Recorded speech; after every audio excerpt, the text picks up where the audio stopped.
موسیٰ علیہ السلام کا واقعہ یاد کیجئے. سامنے سمندر آ گیا ہے، قوم دیکھتی ہے پیچھے کہ گرد و غبار کا طوفان. معلوم ہوا کہ فرعون اپنے لشکر سمیت آ گیا.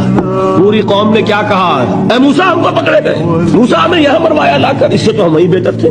تو لڑ رہے ہیں حضرت موسیٰ علیہ السلام سے. یہ تورات کی تفصیل ہے. اس وقت موسیٰ کا جواب کیا ہے؟ اللہ ان معی ربی سیہدین. نہیں، میرے ساتھ میرا رب ہے، وہ راستہ دے گا. بتائیے کہاں راستہ نظر آ رہا ہے؟ یہ ہے ایمان بالغیب.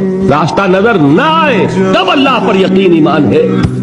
جیب میں پیسے ہوں اور تب دل کو اطمینان ہے تو ایمان کس پر ہوا؟ پیسے پر، اللہ پر نہیں. جب وسائل و ذرائع نہ ہو اور پھر یقین ہو اللہ مسبب الاسباب ہے، وہ اسباب کا پابند نہیں ہے، وہ اسباب کا محتاج نہیں ہے، اسباب اس کے محتاج ہے. اگر یہ یقین ہے تو اللہ پر ایمان ہے، یہ نہیں ہے تو تمہارا ایمان اسباب پر ہے.